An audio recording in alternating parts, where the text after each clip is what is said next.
Hello guys, कैसे हैं आप सभी लोग। I hope all are fines. That's today story Bengal. आज की जो कहानी है बंगाल की है और ये जो घटना थी अजीत नाम के लड़के के साथ घटी थी। अजीत के साथ ये घटना तब घटी जब वो एक कंपनी में काम करता था। और एक बात मैं आपको बता दूं कि अजीत जिस कंपनी में काम करता था उसके पास एक होटल था जिसका नाम स्टार होटल था। वहाँ पर अजीत के साथ ये घटना घटी थी।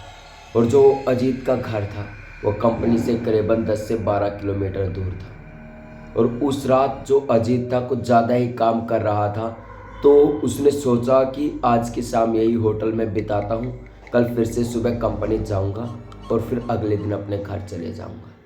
लेकिन अजीत के साथ जो रात में उस होटल में घटा, किसी को नहीं पता था कि अजीत के साथ कुछ ऐसा होगा कि अजीत को रात को ही कुछ वहाँ पर खोलना नहीं पड़ेगा और वहीं पर चुपचाप सोना पड़ेगा। होता कुछ ऐसे है।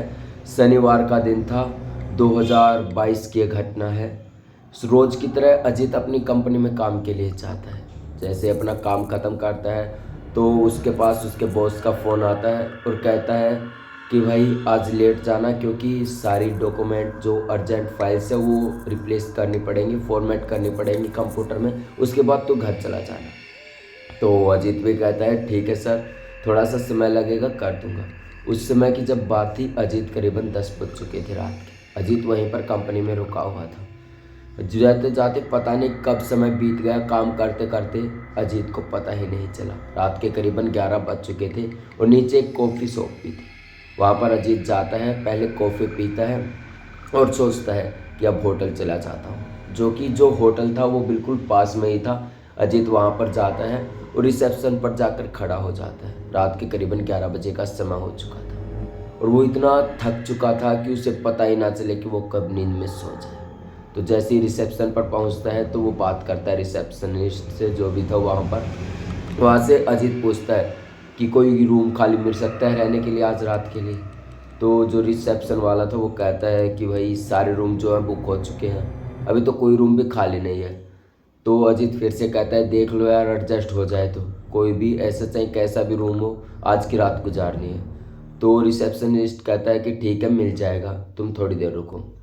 5 से 7 मिनट के बाद अजीत के पास एक चाबी लेकर आता है रिसेप्शनिस्ट और कहता है कि ऊपर चले जाना 6th फ्लोर पर और कमरे का नंबर 601 है, वहाँ पर जाकर सो जाना। जब अजीत वहाँ से जा रहा था तभी रिसेप्शनिस्ट एक बात कहता है कि 12 बजे के बाद कभी गेट मत खोलना, चाहे किसी की भी आवाज़ हो चाहे कुछ भी हो।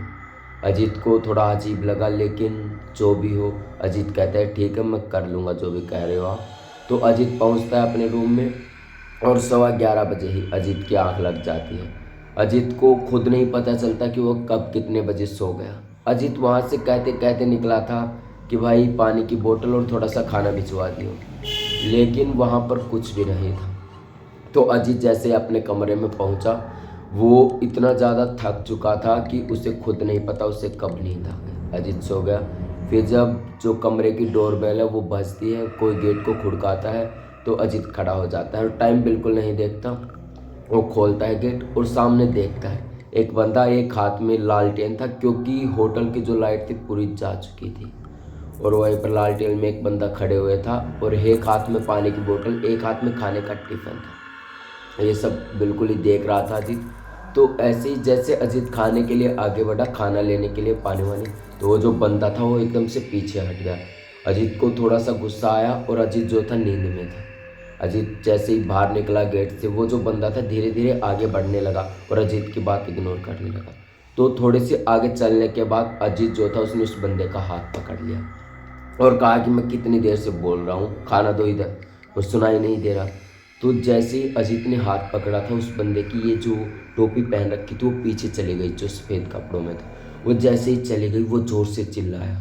अजीत की भी सांसें रुक गई, क्योंकि वो जो बंदा था उसके सामने जो रोटी देने आया था, पानी देने आया था, उसकी आंखें नहीं थी और सिर्फ बुरी तरह से जला हुआ था, ऐसी हड्डी दिख रही थी और जो होठ थे वो कटे हुए थे। ये सब देखकर अजीत बहुत ही ज़्यादा डर गया, उसे समझ नहीं आया वो करे क्या। और जैसे तैसे भाग के वो अपने रूम में वापस जाता है और गेट बंद कर लेता है और घड़ी में समय देखता है। समय था 2:30 बज चुके थे, 2:32। अब अजीत को ध्यान आता है कि रिसेप्शनिस्ट ने कहा था कि 12 बजे के बाद दरवाज़ा नहीं खोलना, चाहे कोई भी आ जाए। इस बात से वो जो गेट था पूरी रात कंटिन्यू कोई खड़खड़ाता रहा। अजीत को नींद भी नहीं आई और वो चुपचाप वहाँ पर पड़ा पड़ा बस देखता रहा और उसकी हिम्मत नहीं हुई कि वो दोबारा गेट खोल सके। और अजीत अब बहुत ज़्यादा गुस्से में था। वो बस सुबह होने का इंतज़ार कर रहा था कि जैसे तैसे सुबह हो और मैं कैसे कैसे करके रिसेप्शनिस्ट से बात करूँ, उसे धमकाऊँ, डराऊँ। तो जैसे ही सुबह हुई, अजीत उठता है 6 बजे के आसपास और उस समय सर्दी भी बहुत चल रही थी। तो चुपचाप नीचे जाता और रिसेप्शनिस्ट को धमकाता है कि ये क्या बात हुई कि रात को तुमने पहले बताया था, लेकिन ये सब थोड़ी होता है, ये सब क्या था रात को जो मेरे साथ हुआ। तो रिसेप्शनिस्ट सच्ची बात बताता है कि जो 6th फ्लोर था वहाँ पर एक बंदे ने खुद ही को जलाकर मार डाला था और वहाँ पर उसकी मौत हो गई थी और उसके बाद से ही उसकी आत्मा वहीं पर घूमती है, यानी स्पिरिट जो है। ये बात जब अजीत को पता चलती है तो आज भी उसके कंपनी आ जाती है जब भी वो 12 बजे के आसपास सोता है। और जो बंदा जो मरा था सारी सच्ची बात बताए कि आज बहुत से लोग 6th फ्लोर पर कूद कर जान देते हैं, लेकिन तुम बहुत लकी हो कि जो तुम बच गए।